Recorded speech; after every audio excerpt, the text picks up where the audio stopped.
Ассаляму алейкум, хайрлах шамлар, витаю. Мы продолжаем информационно-аналитическую программу «Бугуния». В студии для вас работаю я, Гульсум Халилова. Следующие 40 минут в этой студии обсудим новости, которые волнуют сегодня мир и которые непосредственно связаны с временно оккупированным Крымом. Присоединяйтесь к нашему эфиру.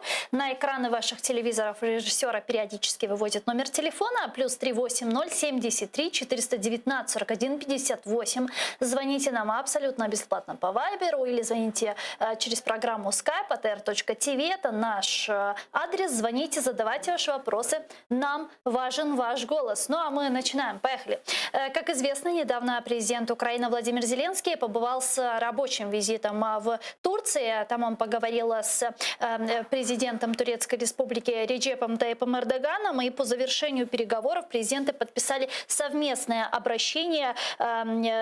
И там главы государств договорились, что Украина и Турция продолжат координировать совместные усилия для обеспечения защиты прав человека в оккупированном Крыму не только. Давайте послушаем фрагмент этого обращения. Ми погоджуємося продовжити докладати зусилля, спрямовані на деокупацію Автономної Республіки Крим і міста Севастополь, а також відновлення контролю України над окремими районами Донецької і Луганської областей України. В свою очередь, президент Украины Владимир Зеленский призвал Турецкую Республику принять участие и пригласил на платформу по деоккупации полуострова. Для забезпечення захисту прав людини в окупованому Криму ми будемо тісно співпрацювати в рамках 75-ї сесії Генеральної асамблеї ООН.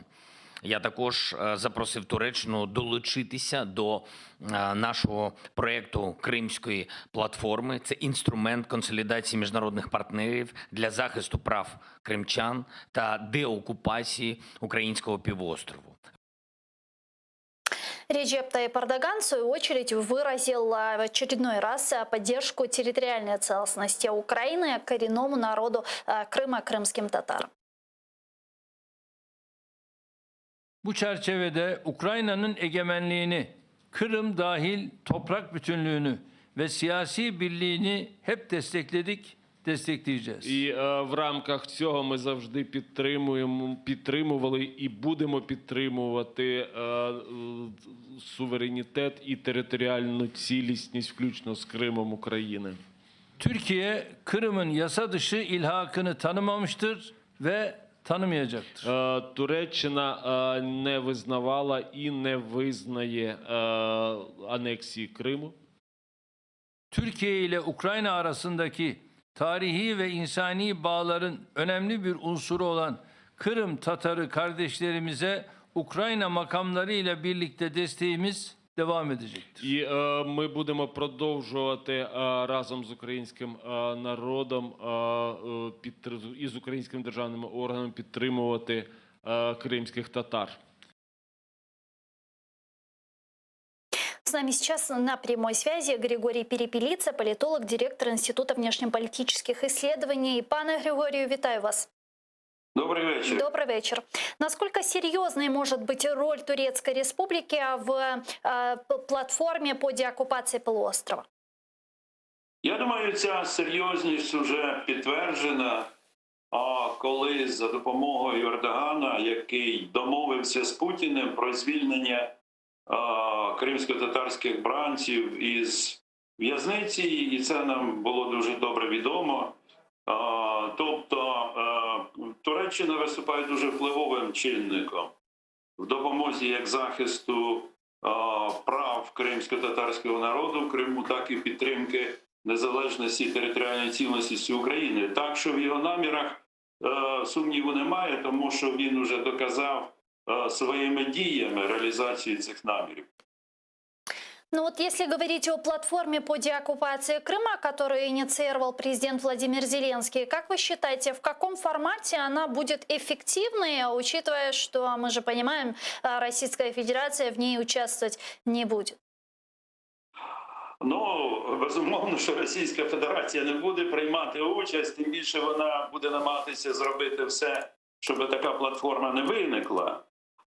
Мені здається, що ця платформа задумувалась як певна певний міжнародний майданчик для того, щоб міжнародна спільнота не забувала і про проблему кримських татар, які піддаються сьогодні гонінню і тортурам. Фактично Росія проводить ту ж сталінську політику по витісненню кримсько-татарського народу з його рідної землі, з Криму. Так і по деокупації Криму. Оскільки інших засобів ми не маємо, або ці засоби не є достатньо ефективними за винятком статусу Криму як окупованої території, що забороняє присутність іноземного бізнесу на території Криму, захід суден в кримські порти і аеропорти, так авіамаршрути також заборонені в аеропорти Криму. Окрім того, це такий бути майданчик, де би наші партнери формували міжнародну суспільну думку щодо цієї проблеми. Мені здається, що це важливо, тому що в останні роки просто про проблему окупації Криму просто почали забувати в міжнародному середовищі. Більше того, ця платформа може бути дієва в плані поєднання зусиль країн, які будуть приймати участь в цій платформі, щодо дій, скажімо, в міжнародних судах, солідарності в інших міжнародних організаціях. Тому що Росія є дуже впливовою і в ОБСЄ, і в інших організаціях, і вона безумовно відмовляється говорити навіть на цю проблему.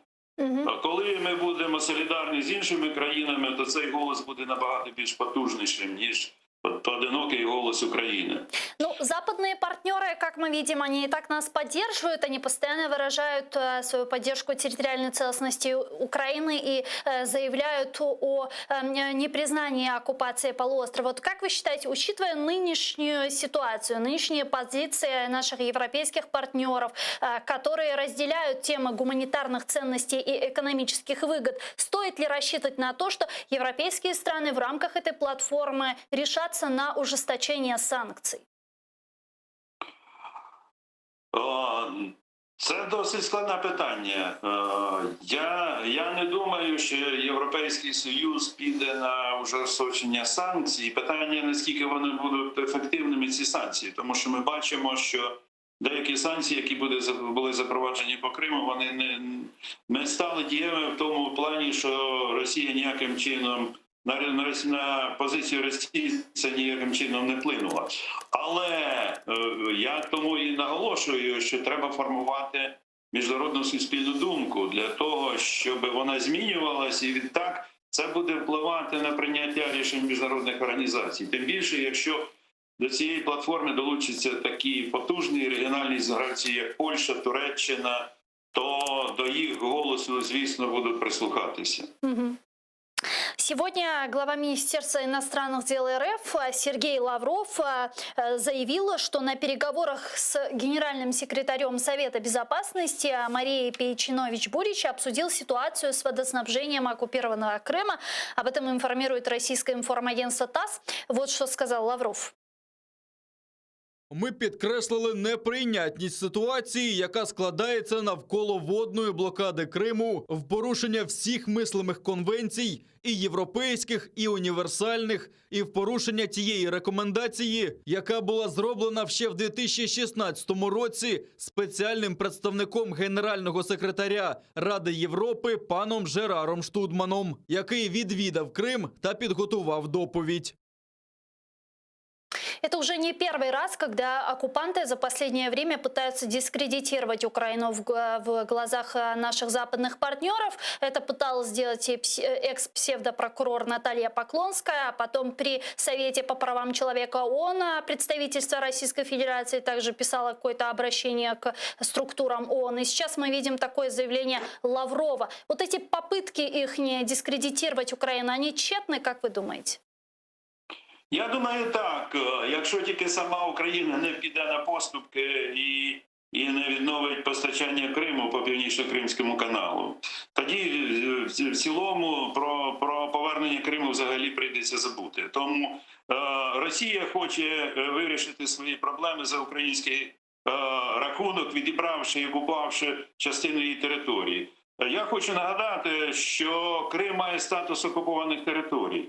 І згідно з міжнародним правом всю відповідальність за життєдіяльність на цій території, так, за управління на цій території несе окупаційна влада. Які претензії можуть бути до України? І не треба тут спекулювати порушенням прав, да, гуманітарних. Все це ні до чого. Україна має право на самозахист, якщо вже так пішло, згідно 51 статті Статуту ООН. Ну, если І це идет можна речь... розглядати так, як наш самозахист від російської агресії, від російської окупації. Если идет речь о нарушении прав человека, то в первую очередь эти права человека на территории оккупированного Крыма совершает российская власть и нарушает оккупационная власть по указу Кремля. Почему бы тогда Верховному комиссару по правам человека Совета Европы или Организации Объединенных Наций не приехать на территорию временно оккупированного Крыма и реально не оценить все то, что происходит там с правами человека? Ну, ви ж розумієте, що Росія є постійним членом Ради безпеки ООН. І, відповідно, всі чиновники рахуються з цим в Організації Об'єднаних Націй. Більше того, давайте згадаємо той випадок, коли пан Гімунг, екс-генеральний секретар ООН, після агресії скоєної Росії і війни на Донбасі приїхав в Санкт-Петербург і нагородив Путіна медаллю як провідного за його вклад в миротворчість. Ну, про що ми далі можемо вже говорити? Ну и плюс недавно на голосовании в рамках 75-й сессии Генеральной Ассамблеи ООН Россию снова избрали в Совет по правам человека. Об этом сообщили в Твиттер постпредство России при Организации Объединенных Наций. Вообще, ну как это возможно, когда в Совет ООН по правам человека избирают страну, на территории которой наибольшее количество нарушений прав? Це, до речі, говорить про те, в що сьогодні перетворилася Організація Об'єднаних Націй. І якою мірою вона закриває очі на грубе порушення прав, так? Рухаючись інтересами політичної кон'юнктури. І, безумовно, це не робить честі, звісно, Організації Об'єднаних Націй, більше того, її дискредитує. Давайте к следующей теме, к опросу, который анонсировал президент Владимир Зеленский. Хотели бы с вами обсудить. Издание «Левый берег» опубликовало полученную от источников информацию о формате анонсированного президентом Владимиром Зеленским опроса в день местных выборов 25 октября. Согласно документу избирательного участка, волонтер будет проводить опрос среди избирателей, выходящих с участка. Опрос исключает любую агитацию и будет проводиться исключительно среди желающих. Избиратель должен заполнить анкету и опустить ее в коробку, говорится в сообщении «Левого берега». Но у нас десятки тысяч избирательных участков. Откуда будут привлекать такое количество волонтеров? Ну, розумієте, треба це питання задати організаторам. Я не можу тут стверджувати або щось заперечувати, тому що мені це невідомо, як вони будуть це організовувати. А що ви Очевидно, думаєте... у них є структури певні для того, щоб це робити. А что вы думаете в целом об опросе, инициированного Зеленским? Я вважаю це абсолютно нормальним заходом, тому що президент має право на такі опитування. Так, і це підтверджує те, що він хоче почути думку народу.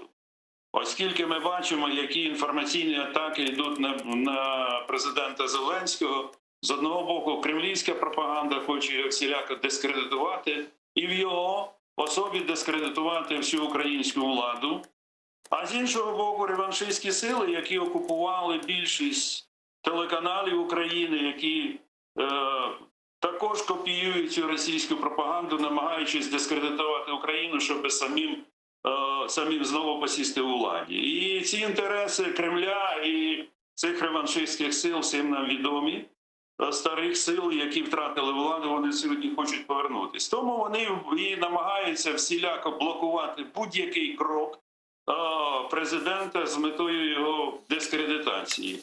Тому Зеленський відчуває цю ситуацію, і він хоче ще почути думку народу по цих ключових питаннях. Очевидно, ця думка все-таки буде врахована в прийнятті державних рішень, і це абсолютно нормальний процес. Як би там не звинувачували, що це політтехнологія і так далі, але це опитування здійснюється після голосування вже, а не перед голосуванням.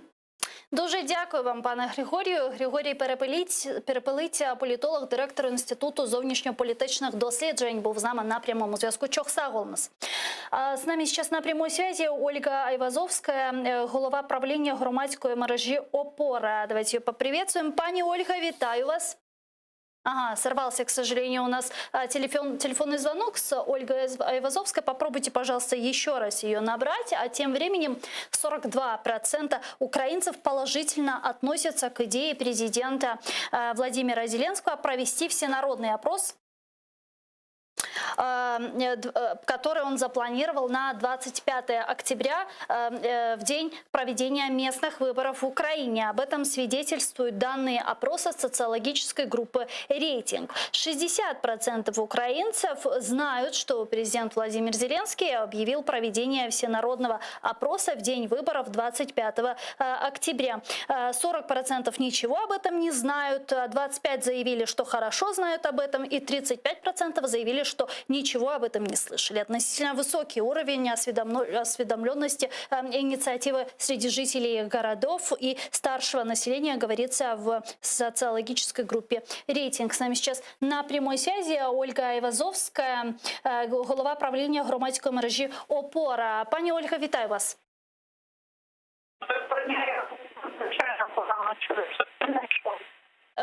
Мы тоже вас, к сожалению, плохо слышим. Алло. Так краще, вот, але я сейчас думаю, хорошо. що... Да, мы тоже вас сейчас хорошо слышим. Что думаете по поводу опроса, который анонсировал президент Украины Владимир Зеленский? Верите ли вы в него, верите ли вы в его репрезентативность? На жаль, дія не має ознаки соціологічного опитування, тому що воно має бути організовано відповідно до наукової референдуму, так як немає процедури, яка була визначена законом. Будет ли, как вы считаете, нести какие-то последствия, иметь какие-то последствия вот эта инициатива Зеленского? Будет ли иметь, возможно, юридические или политические последствия? Звичайно, що юридичних наслідків для такої події бути не може, тому що є поняття консультативний референдум, але ця подія не є консультативним референдумом, або справжній референдум, коли є результати потрібно виконувати ті чи інші гілки влади, яка відповідальна за політику, щодо якої було винесено на обговорення питання. Тут наслідки можуть бути виключно політичними, і, на жаль, питання не в самому опитуванні як проблема, тому що опитування – це інструмент вивчення громадської думки, але, на жаль, дане опитування, ця подія має скоріше ознаки елементу передвиборчої боротьби і агітації, ніж дійсно вивчення громадської думки. Тому наслідки можуть бути виключно політичними. Но не кажется ли вам, что это такой инструмент от Зеленского народовластия? Народовладдя має певні процедури, тому що громадяни беруть участь в управлінні державою або місцевим самоврядуванням через вибори і через референдуми. Дана подія не є формою народовладдя, так як народовладдя – це елемент демократії, а демократія – це процедура. Дуже дякую вам, пані Ольга. Ольга Айвазовська, голова правління громадської мережі «Опора», була з нами на прямому зв'язку. С нами сейчас на прямой связи, как мне подсказывает редактор Ігор Тишкевич, експерт Українського інституту майбутнього. Пане Игоре, вітаю вас. Добрый вечер. Добрый вечер. Как вы считаете, почему многие политики, правозащитники, волонтеры очень критически относятся к инициированному Зеленским опросу? Ну, потому что, по большому счету, само его проведение уже вызывает ряд вопросов. Потому что если это проводить за бюджетные деньги, то в законе не предусмотрена такая процедура, как опрос граждан. Соответственно, любое привлечение избиркомов – это незаконно. Если же проводить за небюджетные деньги, есть в том числе статьи законодательства Украины, которые запрещают президенту Украины брать например, какую-либо помощь от третьих лиц, имеется в виду финансовую. И если это платили третьи лица, и президент заявляет, что это его инициатива, возникает снова такие вопросы. А не является ли это в определенной мере коррупционным деянием? Если же говорить о сути самого вопроса, то в отличие от референдума, который можно назвать опросом граждан по какому-то вопросу, данная инициатива, она будет иметь сомнительные результаты, поскольку, во-первых, удостовериться с точки зрения закона, убедиться, что это действительно правдиво, и что голоса граждан посчитаны правильно, могут лишь избирательные комиссии, но они, как я уже сказал ранее, не имеют права этим заниматься. А если же это либо какая-то социологическая лаборатория, либо же если это просто опрос на улицах, возникает вопрос правдивости данных, правдивости интерпретации этих данных. Тоже проблема. Ну и, наконец-таки, сами вопросы, сама постановка вопросов, она скорее имеет направленность привлечь людей на участки, она скорее содержит просто элементы политической определенной агитации, либо политтехнологической комбинации, нежели желание спросить у людей. А давайте пройдемся по вопросам и поймем, на кого ориентированы те или иные вопросы из этого опроса. Их 5 всего лишь. Это про коррупцию, значит, про каннабис, про создание свободной экономической зоны на территории Донецкой и Луганской областей. Это про уменьшение количества народных депутатов до 300, ну и про Будапештский меморандум. Давайте так. Задача этого опроса — это как минимум по 3 вопросам получить «да». То есть первая. Вторая часть — это в определенной мере перенести токсичность президента, либо увеличить свои рейтинги за счет того, что разделить негатив, убрать от президента на кого-то другого. Теперь давайте смотрим по направлениям. Первое. Уменьшение депутатов до 300. Но спросите украинца, любит ли он депутатов Верховной Рады. Большинство скажет, да мы их там не любим, ненавидим. То есть ориентировано на тех, кто не любит власть вообще? Ну, украинцы традиционно не любят, по крайней мере, своих депутатов. Вот, поэтому получается «да» автоматически. Идем дальше. Вопрос пожизненного заключения за коррупцию. Ну, логично было бы ставить вопрос о работе судебной системы, потому что у нас просто за коррупцию мало судебных решений, тут, независимо от того, что написано в кодексе. Снова-таки, большинство людей скажет «да». Ну и третий, Будапештский меморандум — это традиционная надежда, что за нас наши проблемы решат какие-то взрослые сильные дяди, соответственно, скажут «да». И 2 вопроса, они, в зависимости от того, как люди, скажем так, отреагируют. Поэтому в данном случае первое, что мне это напомнило, я не знаю, помните вы или нет, это российская технология, это референдум Ельцина в 1996 году, когда надо было притянуть людей, в том числе на выборы. Вот эта формула «да-да, нет-да» российская. Да, но мне тогда было годик, но я об этом читала. Вот. Ну, вот фактически это точно такая же комбинация. То есть ты задаешь вопросы, которые зайдут твоему электорату, ты просишь электорат высказаться, люди идут на участки в первую очередь ответить на эти вопросы, но параллельно они еще голосуют каким-то образом. А давайте остановимся на 5-м вопросе про Будапештский меморандум. Я уверена, что вы знаете, но чтобы наши зрители тоже понимали, о чем идет речь, давайте просто сейчас посмотрим положение Будапештского меморандума, что они предусматривают. Наши выпускающие подготовили небольшую цитату. Давайте вместе послушаем. Поважати незалежність, суверенітет та існуючі кордони України. Утримуватися від загрози силою, її використання проти територіальної цілісності, політичної незалежності України. Ніяка їхня зброя ніколи не буде використовуватися проти неї, крім цілей самооборони або будь-яким іншим чином згідно зі статутом ООН. Утримуватися від економічного тиску, спрямованого на те, щоб підкорити своїм власним інтересам здійснення Україною прав, притаманних її суверенітету, отримати будь-які переваги. Домагатися негайних дій з боку Ради безпеки ООН з метою надання допомоги Україні, якщо вона стане жертвою акту агресії чи об'єктом погрози агресією з використанням ядерної зброї. Не застосовувати ядерну зброю проти України, крім випадку нападу на них самих, їхні та підопічні території, збройні сили їхніх союзників. Проводити консультації у випадку виникнення ситуації, внаслідок якої постає питання стосовно цих зобов'язань.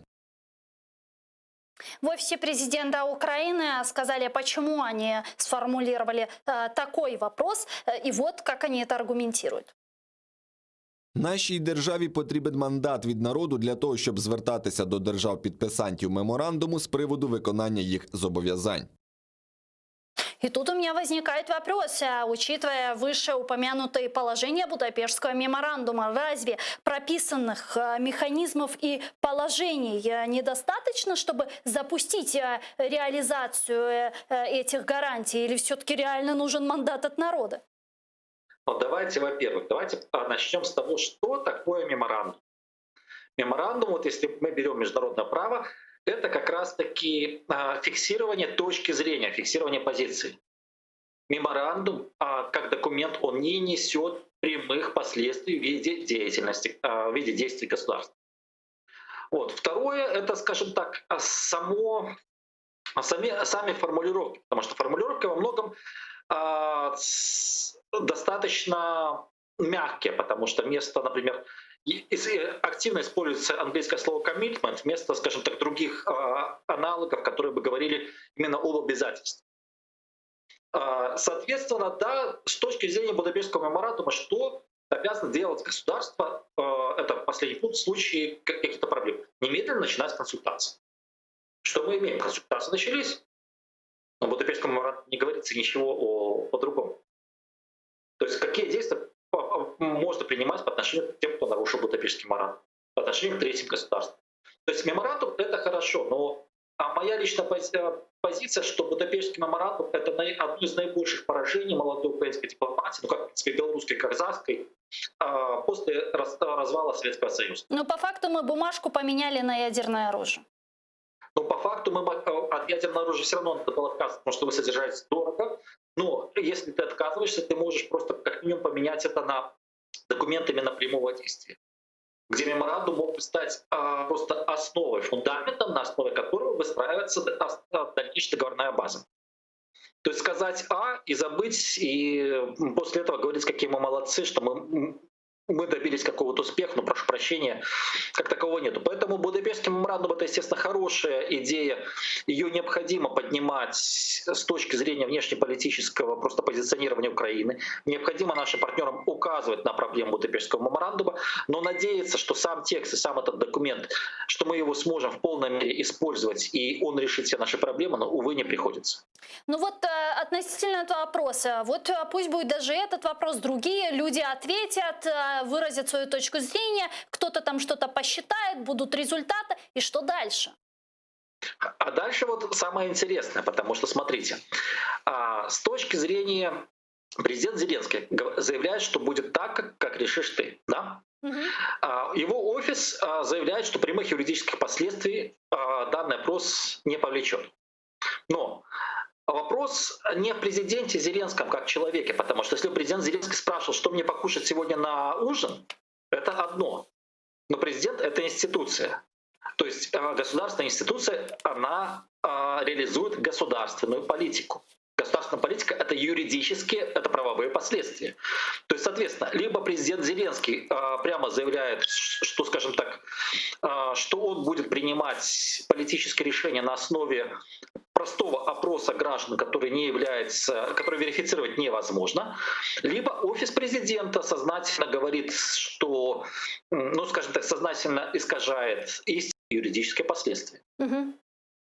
Ну а вообще, насколько это конституционно? Ведь полномочия президента Украины указаны в Конституции Украины, статья 106, а в 19 статье Конституции Украины говорится, что ничего президент Владимир Зеленский, не только президент, вообще президент не имеет права делать, кроме того, что указано в статье 106. Тогда как это все вписывается в законодательное поле Украины? Смотрите, если мы говорим, что сам опрос не является частью законодательного поля, то есть, например, президент нанимает там какую-то социологическую службу, ради бога, он имеет право проводить опросы за мерой общественного мнения. Это не проблема. Снова-таки при одном условии, если нет юридических последствий. То есть если это просто получение информации, президент может для своей работы получать информацию из любых источников.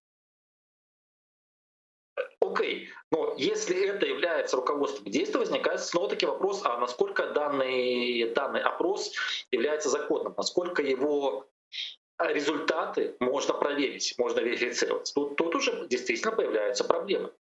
Но если говорить именно о политтехнологической составляющей, ну как бы вам сказать, в моей родной Беларуси установление именно авторитарного режима началось в конце 96-го года с референдума, который имел, скажем так, консультационный статус, где, кстати, среди прочего был вопрос о сокращении числа депутатов. Я очень сильно надеюсь, что президент Зеленский, как говорится, у него хватит мужества, ума, здравого смысла, выдержки не брать пример с Александром Григорьевичем Лукашенко. Но в случае с Беларусью это элемент узурпации власти, референдум, который там прошел. Ну там был референдум. Как, впрочем, и в России. Это был один из первых таких шагов, который дальше повлек достаточно большое количество последствий, потому что, да, там, с точки зрения изменения парламента, это было еще, казалось, что все будет нормально, там будут новые выборы, но сама система начала складываться уже через 2,5-3 года. Поэтому, с чего-то все начинают. Просто я очень надеюсь, что это не начало белорусского сценария, тем более, что в Украине он маловероятен. Спасибо вам большое, дуже дякую. Ігор Тишкевич, експерт Українського інституту майбутнього, був з нами на прямому зв'язку. Ну а мы переходим к следующей теме, к Нагорному Карабаху. Там договоренность о прекращении огня между Арменией и Азербайджаном не продлилась и суток. Обе стороны обвинили друг друга в обострении боевых действий. В субботу, 17 октября, как известно, Министерство иностранных дел двух стран сделали заявление, объявив о гуманитарном перемирии с 18 октября полночи по местному времени. Однако уже в воскресенье Министерство обороны Азербайджана заявило, что Армения обстреляла Агдамский район, граничащий с Нагорным Карабахом, сообщает Reuters. Ну а сегодня президент Азербайджана Ильхам Алиев заявил о взятии под контроль 13 сел в Нагорном Карабахе. Он сказал, что вооруженные силы Армении нарушили согласованный гуманитарный режим прекращения огня. Давайте вместе послушаем Алиева. Звільнено села Солтанли, Амір-Варли, Машанли, Гасанли, Алікен-Хайли, Гумлах, Ариф-Хаджили, Геярчин-Вейселли, Нияз-Гуллар, Кечал-Мамедлі, Шахвелі, Гаджі-Ісмаїли, Ісагли Джебраїльського району. Карабах – це Азербайджан. Ну а вот президент Армении Саркисян сказал, что Армения признает независимость Нагорного Карабаха, если станет ясно, что Азербайджан не будет идти путем переговоров. С нами сейчас на прямой связи главный редактор сайта Цензор.нет, журналист Юрий Бутусов. Пане Юрию, витаю вас. Витаю. Может ли действительно Армения решиться на признание Нагорного Карабаха? Что это будет означать, ваше мнение? Безусловно, Армения может пойти на этот шаг, поскольку ситуация достаточно на фронте, военная ситуация очень тяжелая для Армении. По сути, Армения в Карабахе потерпела военное поражение. Можно называть вещи своими именами. Возможности остановить наступление азербайджанской армии, как мы видим, полностью остановить на данный момент нет. То есть Армения ведет сдерживающие, армянские войска ведут сдерживающие бои в Карабахе, отходят с боями медленно от рубежа к рубежу, но тем не менее этот отход продолжается. По сути, линия фронта в Карабахе прорвана на южном фланге, и остановить дальнейшее продвижение азербайджанских войск, особенно в зоне безопасности вдоль границы с Ираном, очевидно, пока сил нет. Ключевой фактор у Армении, то есть есть люди, но нет таких сил посредств ПВО, которые могли бы каким-либо образом помешать господству в воздухе азербайджанских дронов. Поэтому продолжается наступление. И очевидно, что до момента полного занятия всей зоны безопасности, то есть, собственно, азербайджанских районов, которые армянская армия оккупировала в 1994 году. То есть, как минимум, до этого момента, пока они не возьмут всю зону безопасности на юге, я уверен, что ни о каком приостановке каких-то боевых действий речи быть не может. А какова вероятность того, что они пойдут дальше и освободят полностью? Вероятность очень высокая, поскольку после того, как была прорвана оборона на юге и рубеж и был взят рубеж Физули, Джебраил, Гадрут. В принципе, теперь рубежей обороны в глубине Карабаха нет. Продвижение азербайджанских войск по дороге на Шушу и по южному направлению вдоль иранской границы на Лачин, по сути, можно притормозить, и армянское Алло. командование прикладывает большие усилия, чтобы приостановить продвижение Азербайджана. Но остановить, очевидно, не получается. Поэтому я думаю, что Азербайджан будет идти, пока есть такая возможность, они не остановятся. Как вы считаете, способен ли Путин на каком-то этапе вмешаться в войну на стороне Армении, если, допустим, Нагорный Карабах будет полностью блокирован азербайджанскими войсками? Я думаю, что он не будет вмешиваться. Дело в том, что о блокаде уже ни о какой речи не идет. То есть выход азербайджанских войск на любой отрезок трассы Лачин-Шуша, а они подходят к этому, на этом направлении, к этой трассе, приведет, заставит Армению эвакуировать Карабах. То есть через Карабах проходят 3 основных магистрали, по которым обеспечивается снабжение. Южная магистраль Горис-Джебраил уже перехвачена, перерезана азербайджанскими войсками, они уже наступают вдоль этой трассы. И северная трасса Варденис-Мардакерт находится под обстрелом азербайджанских войск, под огневым воздействием. В полном объеме ее использовать нельзя. Есть одна основная магистраль Лачин-Шуша. От нее зависит сейчас вообще весь ход боевых действий и вообще возможность удержания Карабаха Армении. И Азербайджан продвигается именно к этой трассе. Выход азербайджанских войск на любом участке этой трассы будет означать, что трасса перерезана. При взаимодействии с дронами выбить оттуда азербайджанцев уже будет нельзя, поскольку их не могут выбить с воздуха прежде всего. Азербайджан проводит воздушно-наземную операцию. И это приведет к необходимости эвакуации Карабаха.